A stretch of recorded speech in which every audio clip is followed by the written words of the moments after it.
ഇന്ന് ഡിസംബർ 18 വ്യാഴാഴ്ച ഇന്ത്യൻ ഓഹരി വിപണി ഇൻഡെക്സ് സെൻസെക്സും നിഫ്റ്റിയും മൈനസായിട്ടാണ് ട്രേഡിംഗ് പൂർത്തീകരിച്ചിട്ടുള്ളത്. സെൻസെക്സ് 84,481.81 ക്ലോസ് ചെയ്തിട്ടുണ്ട്. നിഫ്റ്റി 50 3 പോയിന്റ് താഴ്ന്ന, അതായത് 25,815.55 ആണ് ക്ലോസ് ചെയ്തിട്ടുള്ളത്.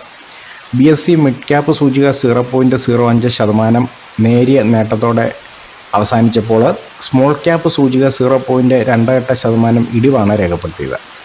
ഇൻഫോസിസ്, TCS, ടെക് മഹീന്ദ്ര എന്നിവയുൾപ്പെടെയുള്ള IT ഓഹരികളാണ് സെൻസെക്സിന് നിർണായക പിന്തുണ നൽകിയിട്ടുള്ളത്. അതേസമയം HDFC ബാങ്ക്, സൺഫാർമ, ഭാരതി എയർടെൽ തുടങ്ങിയ തിരഞ്ഞെടുത്ത ഹെവി വെയ്റ്റ് സ്റ്റോക്കുകളിൽ സൂചികയിൽ നഷ്ടം കൊണ്ടുവരുവാൻ കാരണമായി തീർന്നു.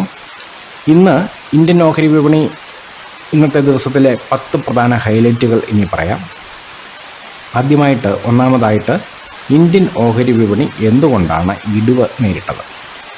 തുടർച്ചയായ 4ാമത്തെ വ്യാപാര ദിനത്തിലും ആഭ്യന്തര വിപണി കൺസോളിഡേഷൻ മോഡിൽ തുടർന്നു എന്നുള്ളതാണ് കാണാൻ കഴിയുന്നത്.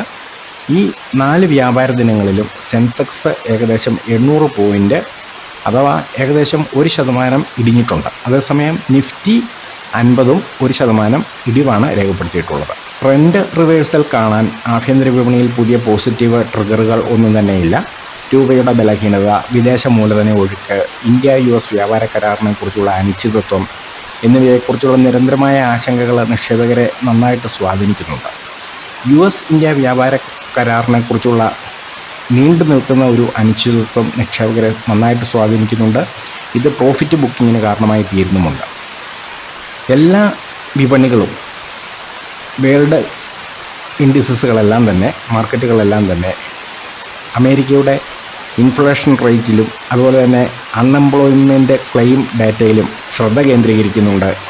അതിനനുസരിച്ച് bank of England, European commercial bank, bank of Japan എന്നിവയിൽ നിന്നുള്ള പലിശ നിരക്ക് തീരുമാനങ്ങളിലും വിപണി ശ്രദ്ധ കേന്ദ്രീകരിക്കുന്ന അതിനുള്ള സാധ്യതയാണ് കാണുന്നത്.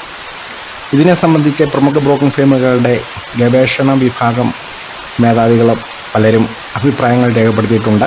ഇനി രണ്ടാമത്തെ ഹൈലൈറ്റ്, നിഫ്റ്റി 50 സൂചികയിലെ ഏറ്റവും മികച്ച നേട്ടമുണ്ടാക്കിയ ഓഹരികൾ ഏതൊക്കെയാണെന്നാണ്. Inter Global Aviation 2.90%, TCS 1.97%, Max Healthcare Institute 1.64% എന്നിവയാണ് സൂചികയിലെ ഏറ്റവും മികച്ച നേട്ടം ഉണ്ടാക്കിയ ഓഹരികൾ.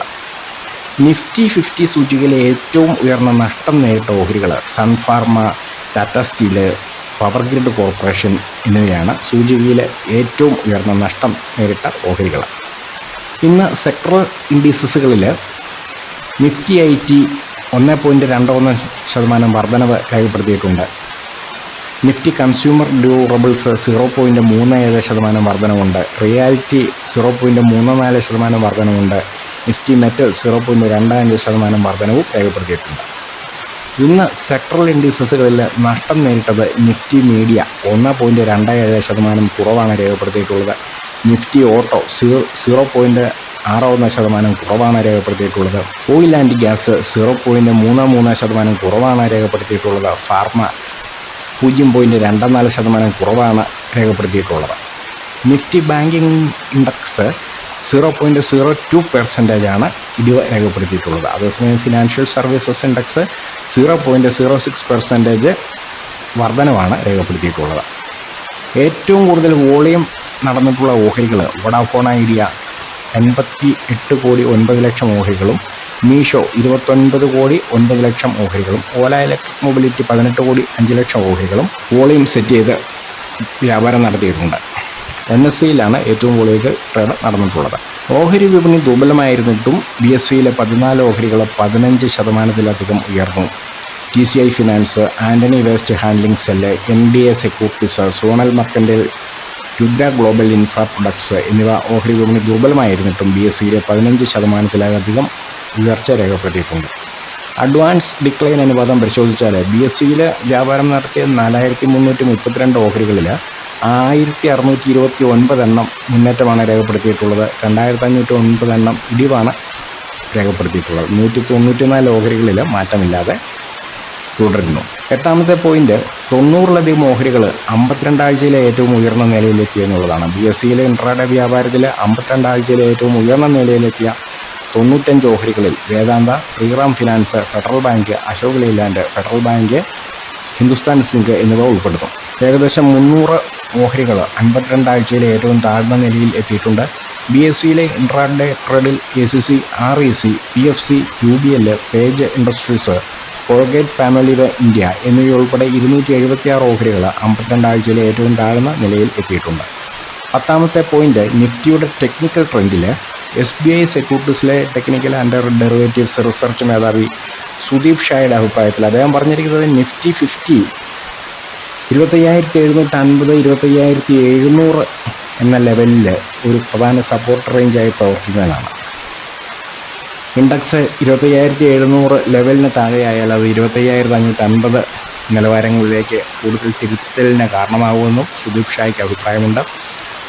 നേരത്തെ 25,930, 25,950 എന്ന 20 ദിവസത്തെ എക്സ്പോണൻഷ്യൽ മൂവിങ് ആവറേജ് ലൈനിന് മുകളിലായിട്ട് നല്ലൊരു റെസിസ്റ്റൻസ് ലെവൽസ് ഉണ്ട്.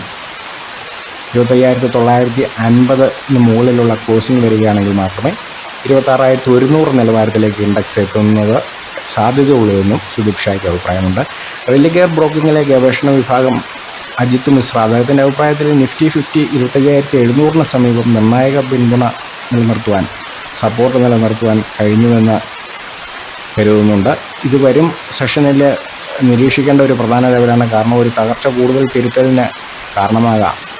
നേരത്തെ ഹ്രസ്വകാല മൂവിങ് ശരാശരിയായ 20 ദിവസത്തെ ഡബിൾ എക്സ്പോണൻഷ്യൽ മൂവിങ് ആവറേജ് 25,950 സമീപം ഒരു ക്രിട്ടിക്കൽ സപ്പോർട്ടായി പ്രവർത്തിക്കുന്നുണ്ടെന്ന് മിശ്ര പറഞ്ഞിരുന്നു. അജിത് മിശ്ര അങ്ങനെയാണ് കരുതുന്നത്. കൂടാതെ ഈ ലെവലിന് മുകളിലുള്ള ശക്തമായ നീക്കം മുകളിലേക്കുള്ള നീക്കത്തിൻ്റെ അടുത്ത ഘട്ടത്തിന് അത്യന്താപേക്ഷിതമായിരിക്കുമെന്നും അദ്ദേഹം വിശ്വസിക്കുന്നുണ്ട്. എന്തായാലും ഇന്നലെ നമ്മുടെ നിഫ്റ്റിയുടെ സപ്പോർട്ട് ലെവലും റെസിസ്റ്റൻസ് ലെവലും നമ്മൾ പറഞ്ഞിരുന്നത്, നിഫ്റ്റിയുടെ സപ്പോർട്ട് ലെവൽസിൽ ആദ്യത്തേത് 25,700 അതിനുശേഷമുള്ളത് 25,670 ആയിരിക്കും.